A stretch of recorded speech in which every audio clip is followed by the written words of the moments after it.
नमस्कार। शिक्षा समाज को, देश को समृद्धवान बनाती है, समाज में रहने वालों को समानता का अधिकार देती है, उनको एम्पावर करती है, उनको जागरूक करती है। गांधी बुनियादी शिक्षा पे जोर देते थे। गांधी बुनियादी शिक्षा के साथ साथ युवाओं को रोजगार कौशल पे जोर देते थे।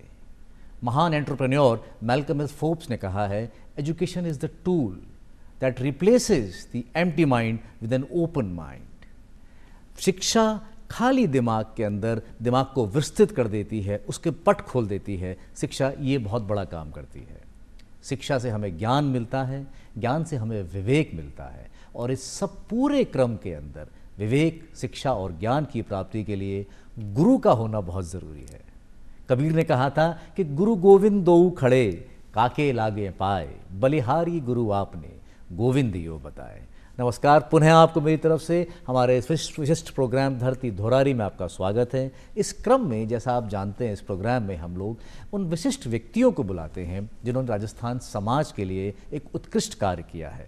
इसी क्रम में आज हमारे बीच उपस्थित हैं एक जानी मानी शिक्षाविद। जी हाँ, आप डॉक्टर सीमा अग्रवाल से बातचीत करेंगे। डॉक्टर सीमा अग्रवाल जो हैं वो कनोडिया महिला पीजी महाविद्यालय की प्रिंसिपल हैं, प्राचार्य हैं। आप लगभग 3 दशकों से शिक्षा के माध्यम से समाज से जुड़ी रही हैं, जाने हज़ारों बच्चियों को, युवाओं को उन्होंने शिक्षित किया है, ग्रेजुएट किया है, कौशल दिया है, जीने का हुनर सिखाया है। उनसे बातचीत करेंगे। बातचीत बहुत ज्ञानवर्धक, बातचीत बहुत दिलचस्प रहने वाली है। डॉक्टर अग्रवाल, आपका इस प्रोग्राम में बहुत बहुत स्वागत है। नमस्कार, सभी को बहुत बहुत नमस्कार।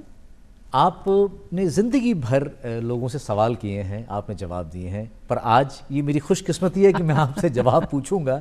मैं सवाल पूछूंगा आपसे, आप जवाब देंगी, और एक अच्छे विद्यार्थी के जैसे पूरे नोट्स बनाकर लेकर के आया हूँ। जी, ये मेरे लिए भी बहुत एक अच्छा अनुभव होने वाला है कि एक बहुत प्रिपेयर्ड स्टूडेंट मेरे सामने है। तो वो हर टीचर को बहुत अच्छा लगता है कि स्टूडेंट हमेशा प्रिपेयर्ड होना चाहिए। बहुत बहुत धन्यवाद आपका। डॉक्टर अग्रवाल, ये बताएं कि आपके जीवन के बारे में पहले हम आपसे जानना चाहेंगे, ताकि इस बाद में फिर आपके कार्य क्षेत्र के बारे में पूछें। तो देखिए, जीवन के लिए तो मैं सबसे पहला धन्यवाद ईश्वर को देना चाहती हूँ कि ईश्वर का आशीर्वाद मेरे पे बना रहा। और ये हम सब जानते हैं कि हम कहाँ पैदा होते हैं, हमारी बहुत सारी चीज़ें तो उसी से तय हो जाती है। तो ईश्वर ने मुझे एक संस्कारी घर में जन्म दिया जी, और फिर आगे मुझे जो परिवार का सहयोग मिला, उस सहयोग को मैं एक अपना बहुत बड़ा सपोर्ट मानती हूँ कि मैं आज जो कुछ भी हूँ, मेरा परिवार, मेरा मूल परिवार जहाँ मेरी शादी हुई, मेरे ससुराल के लोग, husband, father in law, mother in law, तो इन सभी का बहुत सपोर्ट रहा। क्योंकि आप सब जानते हैं कि सपोर्ट के बिना हम अपने जो दिन के 24 घंटे होते हैं, उन 24 घंटों का मैनेजमेंट जैसे हम चाहें वैसे नहीं कर सकते हैं। तो मैं बहुत आभारी हूँ कि ईश्वर का आशीर्वाद इस मामले में मेरे पर हमेशा बना रहा। जी, आप बाड़मेर से संबंधित रही हैं। हाँ, मैं एक्चुअली मेरे फादर और मदर दोनों राजस्थान के बॉर्डर एरिया बाड़मेर को बिलोंग करते हैं। मारवाड़ी परिवार से मैं ताल्लुक़ रखती हूँ। मेरे फादर भी पढ़े लिखे थे, उस समय के पोस्ट ग्रेजुएट थे, बैंक में जॉब करते थे। राजस्थान बैंक में मैनेजर के रूप में उन्होंने कई सालों काम किया जी। तो बाड़मेर हमारा नेटिव प्लेस रहा है। ऐसा नहीं कि कभी वहाँ पे कुछ किया। तो पापा की जहाँ जहाँ पोस्टिंग होती रहती थी वहाँ हम घूमते रहते थे। स्कूली शिक्षा मेरी बड़ौदा गुजरात में हुई, और उसके बाद जब मैं कॉलेज में आई तो फादर की पोस्टिंग जयपुर हो गई जी। और फिर हम जयपुर ही सेटल हो गए। जहाँ जहाँ उनकी पोस्टिंग होती रही वो अकेले ट्रैवल करते रहे, और बेस्ट स्टेशन हमारा जयपुर ही रहा। तो मेरी college education, university education, PhD और फिर मेरी नौकरी वो सब जयपुर में ही रही। तो पिछले 40 सालों से तो मैं जयपुर में ही रह रही हूँ। जयपुर के होकर रह गए। जी जी। हमारे राजस्थान में कहावत कहते हैं कि विधना ने जो लिख दिए छठी रात के अंक, राय घटे ना तिल बढ़े, रह रहे होत निसंग। तो ये जब आप शिक्षा के क्षेत्र में, जैसा मैं आपके बारे में जानता हूँ कि आपने राजस्थान में यूनिवर्सिटी में बीकॉम टॉप किया था, उस ज़माने में जबकि शिक्षा के मार्क्स के जो हम जानते हैं, ग्रेडिंग सिस्टम थोड़ा सा रिलैक्स्ड है, हाँ। थोड़ा लीनियंट है, उस टाइम पे आपने टॉप किया था। तो एक प्रिंसिपल साहिबा ये बताएं, स्टूडेंट होने के नाते उस समय आपके जहन में क्या गुजरा होगा? देखिए, उस समय मेरे को क्या था, पढ़ाई में अपने आप को प्रूव करना मेरे लिए एक चैलेंज था, क्योंकि मैं को करिकुलर एक्टिविटी में बहुत पार्टिसिपेट करती थी जी। और जो उस समय के पेरेंट्स, स्पेशली फादर, बहुत फोकस्ड होते थे एकेडमिक्स के लिए जी। तो मेरे पास एनसीसी भी था, एनएसएस भी था, पर उन्होंने मुझे कह रखा था कि तुम कुछ भी करो, पढ़ाई में कोई कॉम्प्रोमाइज़ नहीं होना चाहिए। तो मैं जो पढ़ाई बीकॉम तक मैं करती थी वो उनके लिए करती थी कि उन्हें ये लगे कि हाँ मेरा बच्चा पढ़ रहा है। क्या बात है। ताकि ये ना लगे कि भाई इन वजहों से पढ़ाई कहीं पीछे रह गई। फिर जब बीकॉम कर लिया उसके बाद लगा कि अब आगे क्या, क्योंकि अभी जैसा माहौल नहीं था कि 10वीं से ही पेरेंट्स बच्चे के पीछे पड़ जाते हैं कि भाई आपको ये करना है। वहाँ तो पेरेंट्स कहते थे हम आपको फैसिलिटी दे रहे हैं, अब आपको तय करना है कि आपका रास्ता क्या होगा। तो फिर बीकॉम के बाद मुझे लगा नहीं, अब तो कुछ एक ज़िंदगी का ऑब्जेक्ट होना चाहिए, कुछ है। तो फिर मुझे लगा कि पोस्ट ग्रेजुएट कर लेते हैं। टीचिंग थोड़ा सा एक लगता था, किसी को भी पढ़ा दिया, कुछ कर दिया तो बड़ी अच्छी सी एक अनुभूति होती थी। तो मुझे लगा कि शायद मैं एक अच्छी टीचर बन सकती हूँ। तो मैंने सोचा कि एक बार तो पोस्ट ग्रेजुएशन कर ली जाए। पोस्ट ग्रेजुएशन करी, फिर मेरा विषय के प्रति रुझान बढ़ता गया। मैंने कॉमर्स के प्रति, कॉमर्स में एक विषय होता है अकाउंटेंसी एंड बिजनेस स्टैटिस्टिक्स, तो मेरा वो विषय था। फिर मेरा उस विषय में रुझान बढ़ता गया। तो फिर मैंने एमकॉम के दौरान तय कर लिया कि नहीं, मुझे टीचिंग प्रोफेशन में ही जाना है। तो मैंने एमकॉम के तुरंत बाद पीएचडी में अपना रजिस्ट्रेशन करवा दिया और बिना रुके ही निर्विघ्न, उस समय पीएचडी काफ़ी आसानी से हो जाती थी। जो हम आज की पीएचडी देखें, आज मैं देखती हूँ रिसर्च स्कॉलर को और सबको, तो मैं सोचती हूँ मैं बहुत किस्मत वाली थी कि मैंने उस समय पीएचडी कर ली। तो मैंने लगातार एमकॉम के 3 साल बाद पीएचडी कर ली 91 में, और 92 में ईश्वर की कृपा से मेरी नौकरी लग गई एक व्याख्याता के रूप में।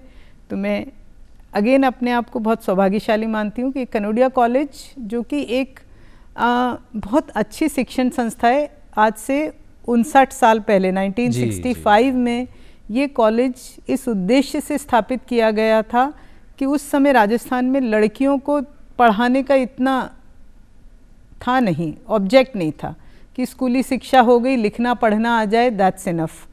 तो उस माहौल के अंदर लड़कियों के लिए एक प्योर विमेन कॉलेज एस्टेब्लिश किया गया था, जिसका कि बेसिक विज़न था जो कॉलेज का, वो ये कि लड़कियों को एक पढ़ने की स्थान मिले और उन्हें ये पता चले कि माहौल में उनके लिए क्या क्या पॉसिबिलिटीज़ हैं, तो वो अपनी क्षमताओं के हिसाब से उन पॉसिबिलिटीज़ को आउटरीच कर सके।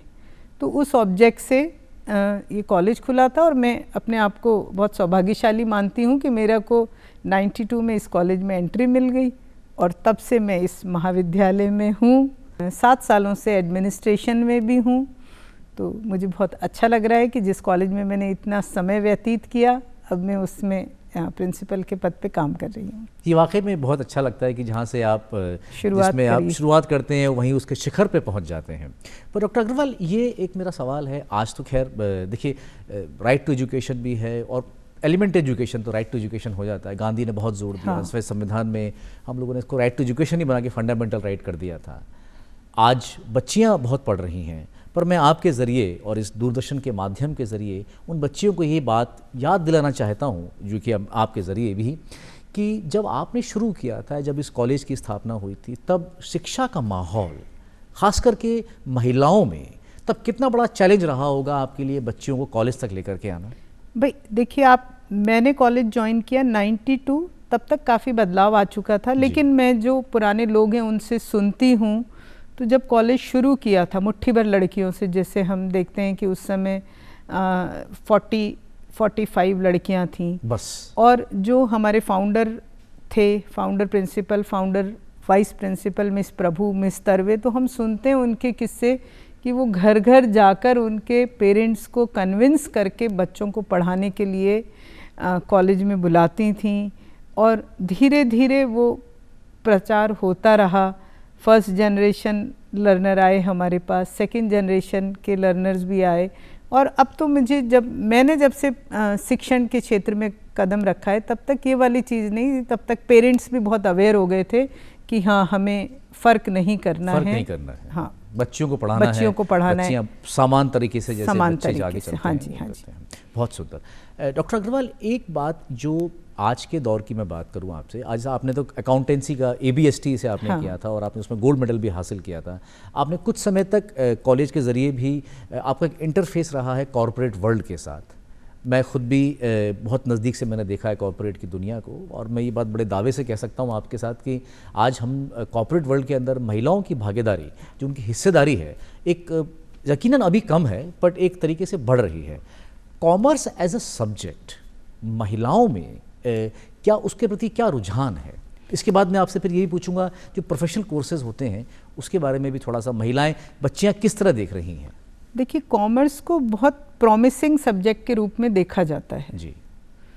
आजकल हम देखेंगे तो एक बहुत दूसरी चीज़ उभरी है कंपटीशन एग्ज़ाम वाली, उसको मैं बाद में लूँगी। पहले ये कि अगर हम आज से 20 साल पहले या 25 साल पहले की बात करें, उस समय भी कॉमर्स का रुझान बहुत था जी। और लड़कियों को एक ये रहता था कि भाई, जो बहुत पहले कॉमर्स सिर्फ लड़कों का सब्जेक्ट कहा जाता था, तो उन्हें लगता था कि नहीं, हम भी इसको बहुत अच्छे से कर सकते हैं।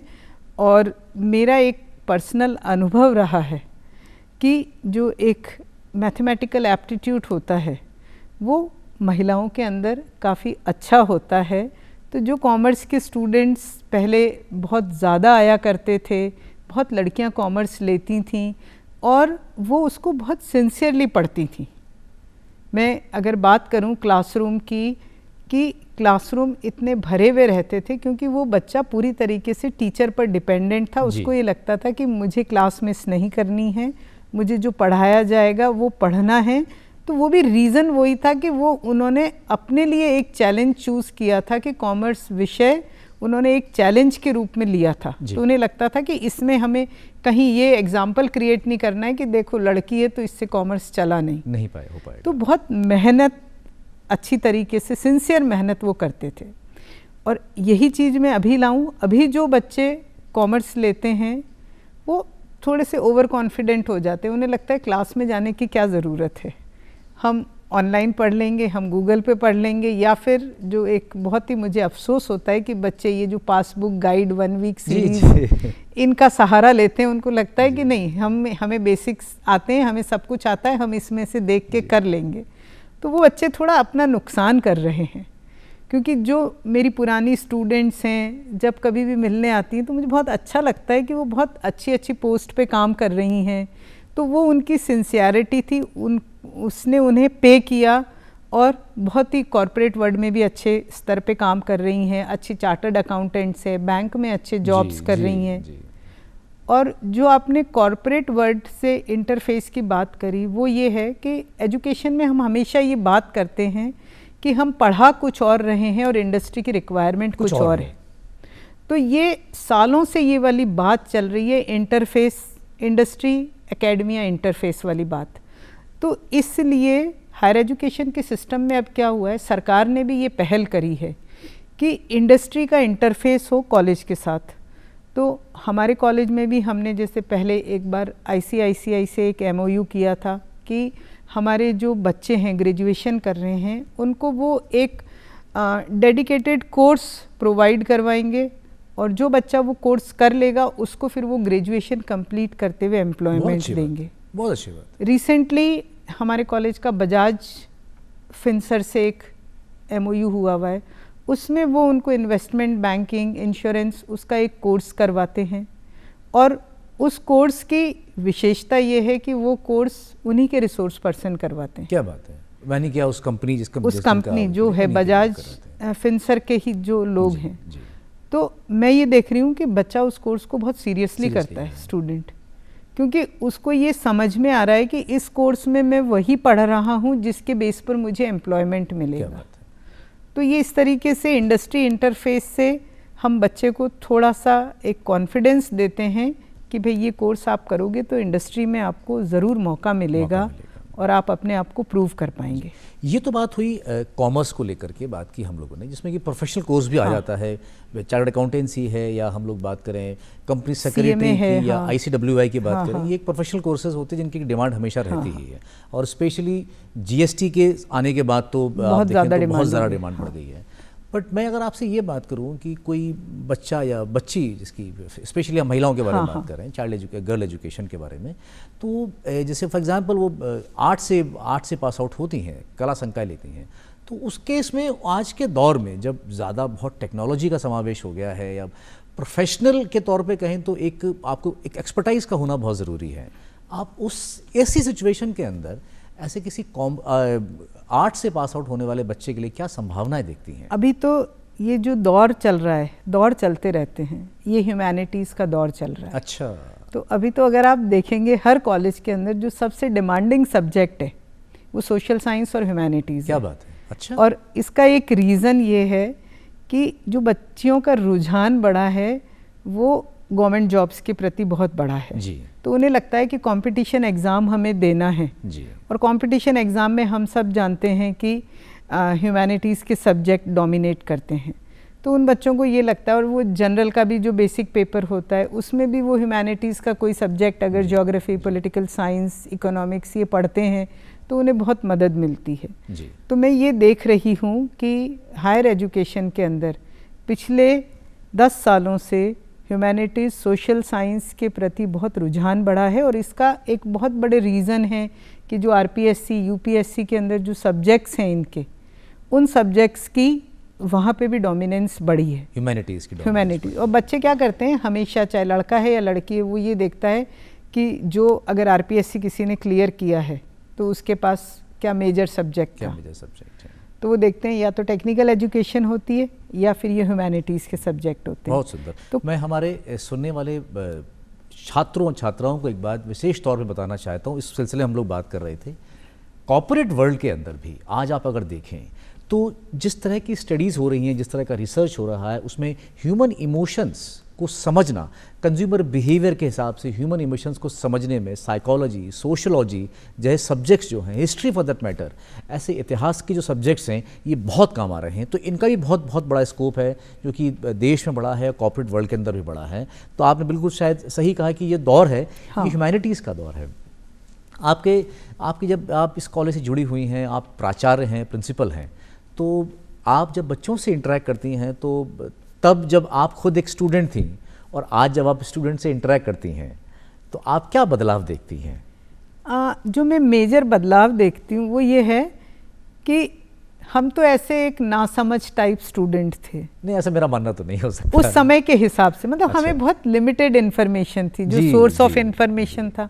आज के बच्चे के पास बहुत सारे ज्ञान के स्रोत बहुत सारे हैं कि वो व्हाट्सएप से बहुत अपने आप को आधा अधूरा ज्ञानी लेता है, लेकिन ऑनलाइन जो कुछ वेबसाइट हैं, ऑथेंटिक वेबसाइट है सोशल मीडिया की, उससे बच्चा जानकारी लेके आता है। तो कुछ बच्चे होते हैं वो वेल इन्फॉर्म्ड होते हैं, उन्हें क्या विषय लेना है वो विषय के प्रति प्रतिबद्ध होते हैं। हमारे यहाँ एडमिशन से पहले काउंसलिंग भी होती है, हम काउंसलिंग में उन्हें बताते भी हैं कि भाई इस तरीके की अपॉर्चुनिटीज़ है, आप आगे क्या करना चाहते हैं। लेकिन मुझे बहुत अच्छा लगता है जब कई लड़कियां बिल्कुल फर्म होती हैं कि नहीं मैम मुझे ये सब्जेक्ट लेना है और मैं यूजी इसमें लूँगी, यूजी के साथ मैं ये करूँगी और उसके बाद मैंने पोस्ट ग्रेजुएशन के लिए XYZ यूनिवर्सिटी में अपने लिए ये कोर्स प्लान किया हुआ है, या मैं out of Jaipur, out of India मैंने इंटरनेशनल रिलेशन का ये वाला कोर्स अपने लिए सेलेक्ट किया हुआ है। तो मुझे बहुत अच्छा लगता है कि ये इतना इन्फॉर्म्ड लड़की है और इसने अपना पूरा प्लान बना रखा है। फिर हम सबसे कहते हैं भाई प्लान बी भी रखा करो, कुछ मान लीजिए आप चाह रहे हैं जैसा नहीं हो, तो कई बच्चों के पास प्लान बी भी होता है। तो मुझे ऐसे बच्चों से मिलकर बहुत अच्छा लगता है कि वेल इन्फॉर्म्ड बच्चे हैं। पेरेंट्स भी, अब आजकल 1-1, 2-2 बच्चे होते हैं, तो पेरेंट्स भी उन बच्चों के साथ पूरा अपना टाइम लगाते हैं, एनर्जी लगाते हैं। कई बार तो बच्चे उस ओवर पावरिंग से परेशान भी हो जाते हैं कि वो कुछ और करना चाहते हैं, पेरेंट्स उनको कुछ और इन्फ्लुएंस करते हैं। तो हम पेरेंट्स की काउंसलिंग करते हैं कि बच्चे को आगे बढ़ने दीजिए। हमारी बातचीत आपसे जारी रहेगी madam, but in the mean while जैसे आपसे बातचीत हो रही है, कोई एक व्यक्ति हैं, कोई एक शख्स हैं जो आपके बारे में कुछ कहना चाहते हैं, और अभी आपको उनका नाम बताऊंगा नहीं, हम आप ही से पूछेंगे कि आप उनके बारे में क्या जानती हैं। कुछ आपके बारे में लिख करके लाए हैं, आइए अपनी स्क्रीन पे हम लोग देख लेते हैं एक बार। सभी दर्शकों को मेरा सादर नमस्कार। मैं क्षमा अग्रवाल, पूर्व विभागाध्यक्ष EAFM विभाग, राजस्थान यूनिवर्सिटी जयपुर से संबोधित कर रही हूँ। मैं डॉक्टर सीमा अग्रवाल को करीब 40 वर्षों से जानती हूँ। सीमा अग्रवाल BCom में के समय 1984 में श्री सत्य साई कॉलेज फॉर वीमेन में मेरी स्टूडेंट रही हैं। बहुत ही मेधावी छात्रा थी, शैतान थी और साथ ही काफ़ी चुलबुली भी थी, और आर्ग्यूमेंट्स करने में अपनी गलती स्वीकार करते समय पूरे आर्ग्यूमेंट्स के साथ अपनी गलती को स्वीकार करती थी। घनिष्ठता मेरी तब और बढ़ गई जब सीमा के पेरेंट्स भी जवाहर नगर में मेरे घर के समीप ही आ गए। PhD के दौरान भी सीमा से मेरा काफ़ी लंबे समय तक ताल्लुक़ रहा। हम दोनों विषय के ऊपर गंभीर चिंतन भी करते थे और मनन भी करते थे। मेरी बेटी अपूर्वा जब जन्म ली उस समय भी सीमा मेरे बहुत नज़दीक आ गई और मैं उनको काफ़ी घनिष्ठ रूप से जानने लगी। वो टाइम बैलेंस करने में बहुत ही उच्च श्रेणी की दक्षता रखती हैं। डिज़ाइन में जब मेरी बेटी PhD कर रही थी उस समय भी उन्होंने उसका बहुत साथ दिया और उसके ऊपर काफ़ी अपना वरद हस्त दिखाया। सीमा का पारिवारिक संबंध मेरे साथ बढ़ता चला गया। विवाह भी उनका सत्येंद्र नाथ जी के परिवार में सुनील दास जी के साथ संपन्न हुआ। वह स्वयं एक उच्च श्रेणी के अधिवक्ता हैं। उनका भावनात्मक जुड़ाव का पहलू बहुत कम लोग जानते हैं, परंतु मैं जानती हूँ कि परिवार को अपना पूर्ण सहयोग देने की दृष्टि से ही उन्होंने जब समामेलन हो रहा था प्राइवेट यूनिवर्सिटीज़ के प्राइवेट कॉलेजेस के टीचर्स का गवर्नमेंट में, तो उसका चयन नहीं किया बल्कि कनोडिया कॉलेज में ही अपना समय व्यतीत करने का निर्णय लिया। बहुत कम लोग जानते हैं परिवार के प्रति पूर्ण रूप से समर्पित भाव से कर्तव्यों का पालन करते हुए वह अपने कर्तव्य पथ पर आगे बढ़ रही हैं। बहुत ही निष्ठावान शिक्षक हैं, एक कुशल प्रशासक हैं। टाइम मैनेजमेंट में उनका कोई सानी नहीं है तथा एडमिनिस्ट्रेशन में वो काम को अंजाम देने में और अंजाम तक पहुंचाने के लिए अपना सभी नीतियों का संपूर्ण प्रयोग करती हैं। मैं उनके उज्जवल भविष्य की कामना करती हूँ और यही कामना करती हूँ कि कनोडिया कॉलेज उनके कुशल प्रशासन के तले बहुत नई ऊंचाइयों को छुएगा। बहुत बहुत शुभकामनाएं।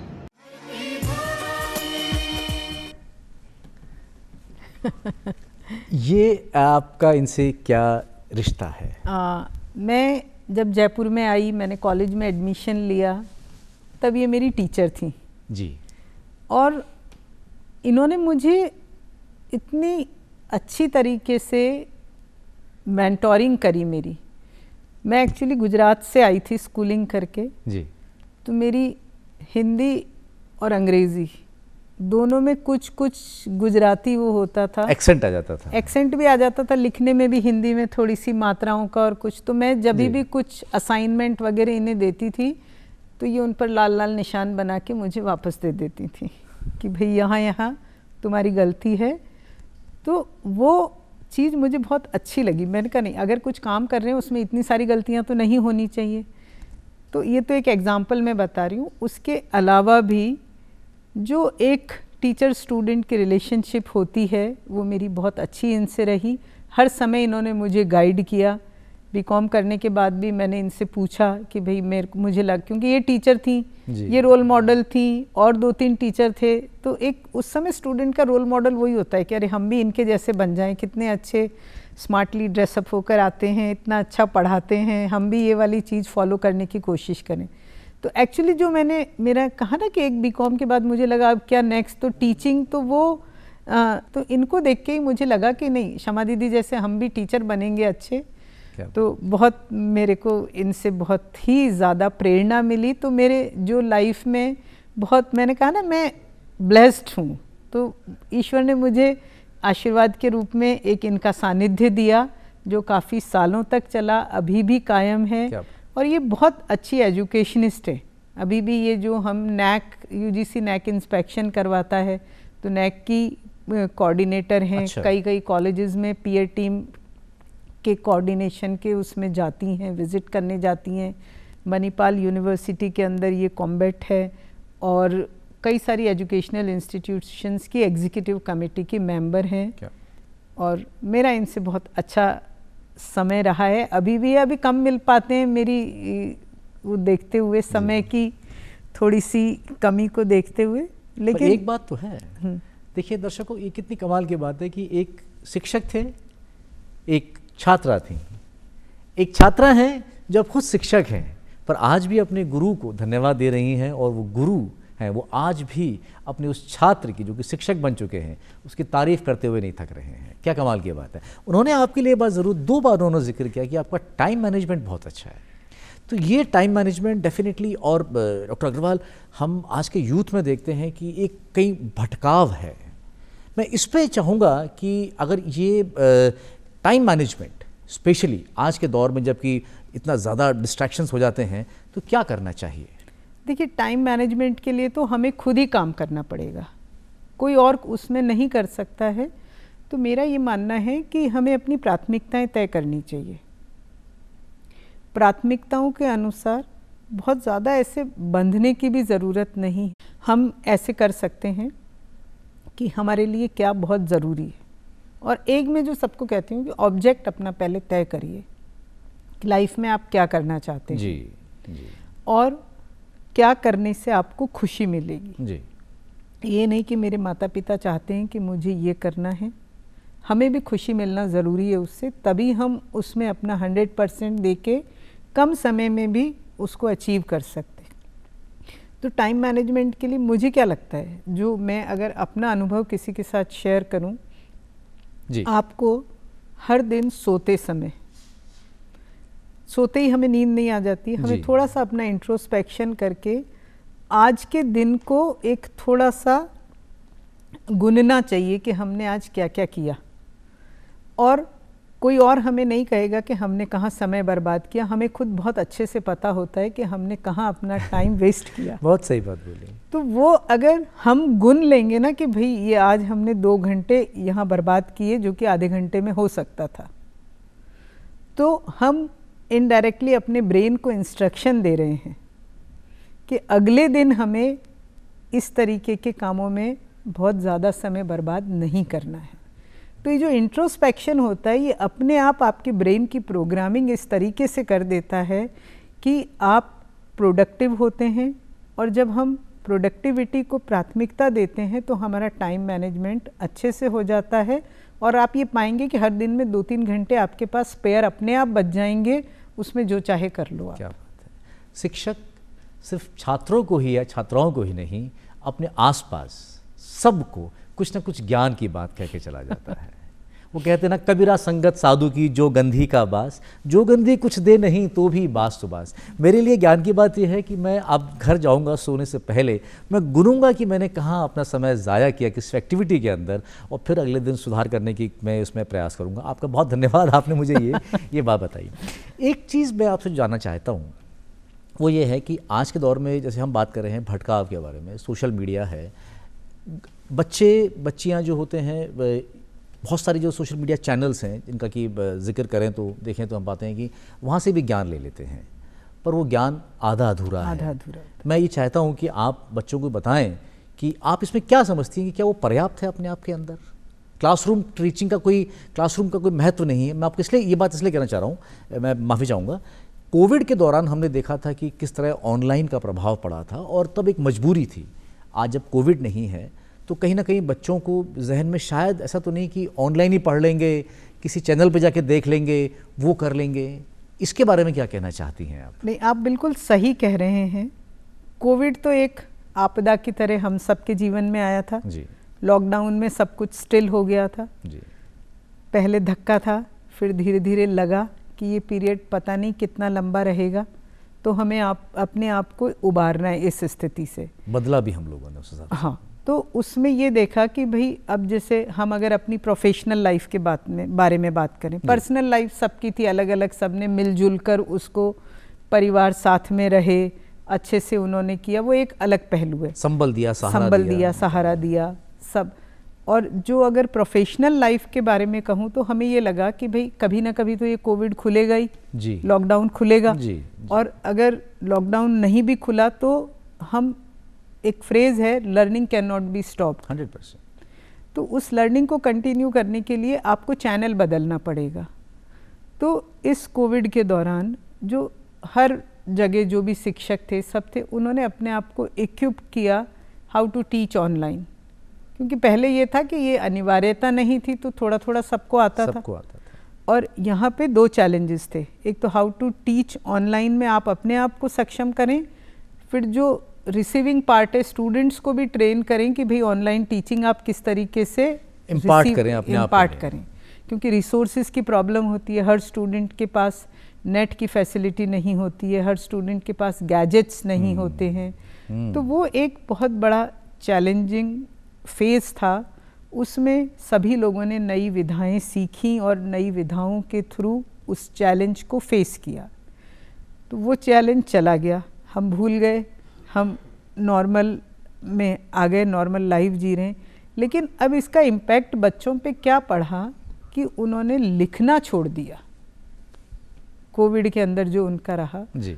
तो बाकी सारी चीज़ें ठीक है, आप ऑनलाइन ले रहे हैं, आपको सर्च करना आ गया, अलग वेबसाइट पे आप देख रहे हैं, लेकिन लिखे बिना कैसे चलेगा? तो जो मैं आज के अभी सारे स्टूडेंट्स को ये एक संदेश देना चाहती हूँ कि आप अपना एक टेस्ट करिए कि आप ऐसे ही शांत बैठिए, किसी भी विषय पर आप एक पेज लिखिए और उस पेज को अगले दिन आप खुद पढ़िए। तो आपको लगता है अगले दिन कि आपने जो लिखा था वो लिखावट आपकी अच्छी है जी, आपकी उसमें सेंटेंस फ्रेमिंग अच्छी है, आप जो सोच रहे थे आपके भावों को आप अच्छी तरीके से अभिव्यक्त कर पाए। तो अगर आप खुद सेटिस्फाइड हो रहे हैं तब तो आप मान के चलिए कि नहीं, लिखने का आपके अंदर क्षमता है। और अगर नहीं है तो प्लीज़ मेरी सभी से रिक्वेस्ट है कि एक अपनी अभिव्यक्ति की क्षमता को मरने मत दीजिए। अभिव्यक्ति की क्षमता सबसे ज़्यादा इम्पॉर्टेंट है।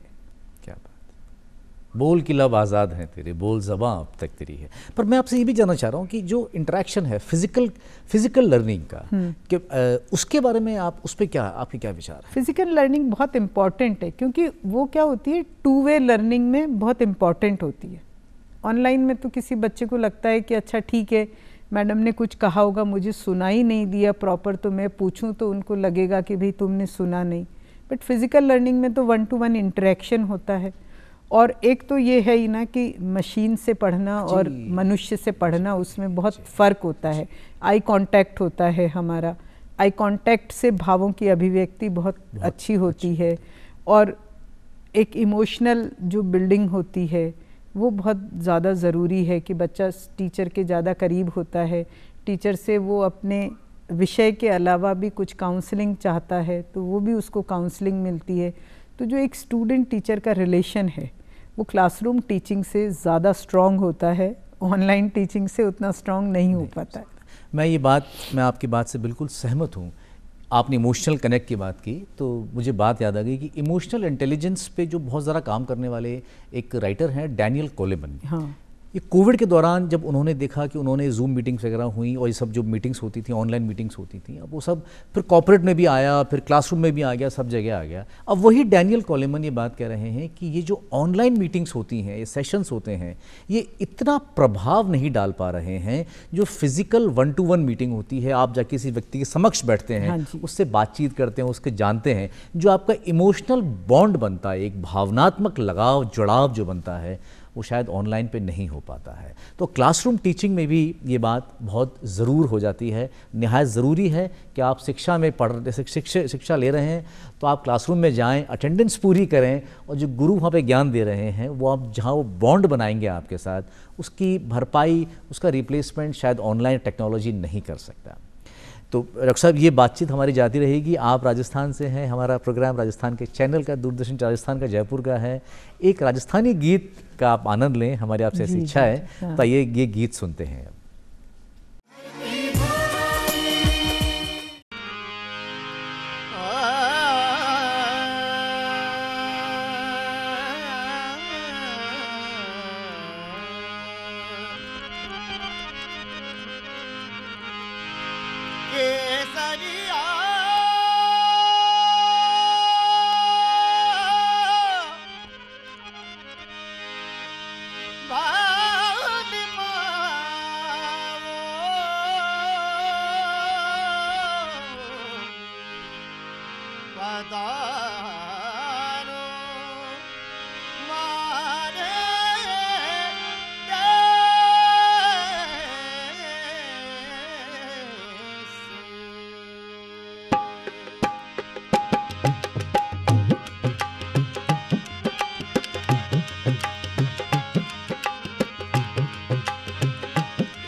तो ये आपने ये गीत का आनंद लिया डॉक्टर अग्रवाल। अब बहुत सारी बातें शिक्षा की हो गई हैं, बहुत सारी बातें समाज की हो गई हैं। आप पर हाँ, एक बात है, आप सामाजिक सरोकारों से जुड़ी रही हैं।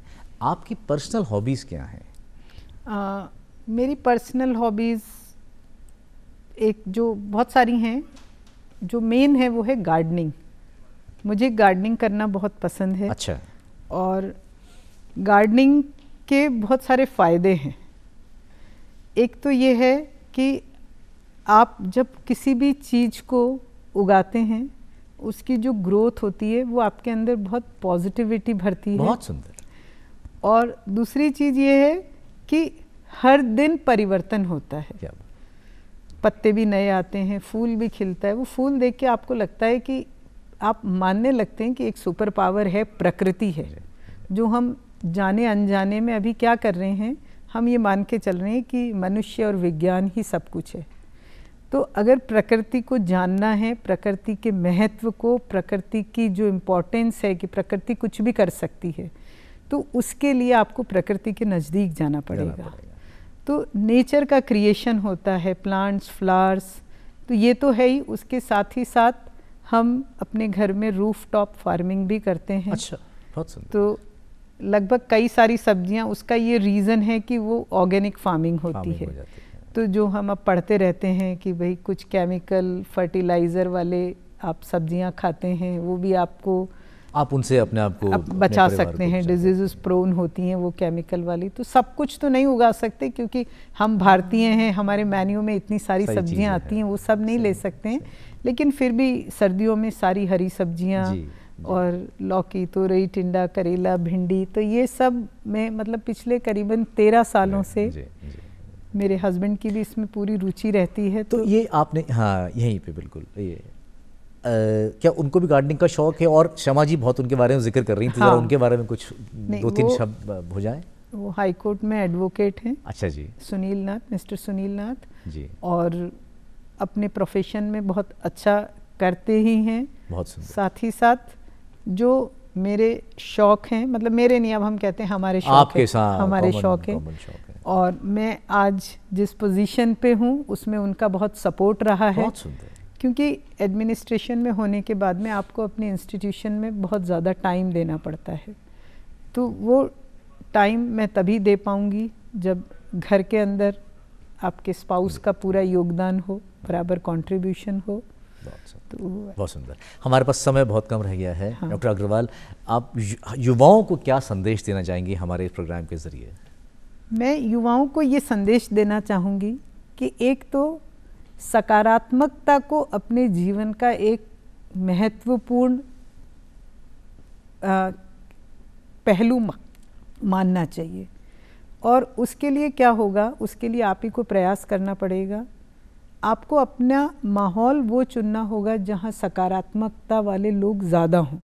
आपको ये देखना होगा कि नेगेटिव लोगों के साथ नहीं हैं आप, नेगेटिव लोगों के साथ रहकर, या ऐसी जगह जहाँ पर कि आपको घुटन हो रही है, आपको कोफ्त हो रही है, नेगेटिव एनर्जी का माहौल है, दूर रहें। पीयर प्रेशर की वजह से अगर आप वहाँ जा रहे हैं तो मैं सबको कहूँगी कि पीयर प्रेशर से बचें। जो आप चाहते हैं वो चीज़ करें, और कुछ भी काम करने से पहले ये सोचें कि आपका परिवार आपसे जुड़ा हुआ है। जैसे अभी हम देखते हैं कि बच्चे बहुत ज़्यादा सुसाइडल टेंडेंसी में चले जाते हैं, या जो दूसरी चीज़ हम देखते हैं कि ड्रग्स या दूसरी चीज़ों में, तो ड्रग्स भी वन काइंड ऑफ सुसाइड, अभी नहीं होगा, थोड़े समय बाद हो जाएगा। तो वो सब चीज़ों में जाने की बजाय आपके साथ ज़िंदगी में जो भी गलत या सही हो रहा है उसको अपने पेरेंट्स से शेयर ज़रूर करें। बहुत शेयरिंग में रहेंगे तो हमेशा पॉजिटिव रहेंगे। शेयरिंग इज केयरिंग, जिएंगे तो जीतेंगे। ये बात जो भी कैंपेन चल रहा है भारत सरकार, राजस्थान सरकार की तरफ से हम प्रयास कर रहे हैं, सभी कर रहे हैं कि ये। और डॉक्टर अग्रवाल, आप हमारे स्टूडियो में पधारे, आपने इतनी अच्छी बातें हम लोगों से की, ज्ञानवर्धक बातें बच्चों के लिए, आपके जीवन के बारे में हमने जाना, परिवार के बारे में जाना। आप पधारे, आपका इसके लिए बहुत बहुत धन्यवाद। आपका, आपसे बात करके मुझे बहुत खुशी हुई। बहुत धन्यवाद।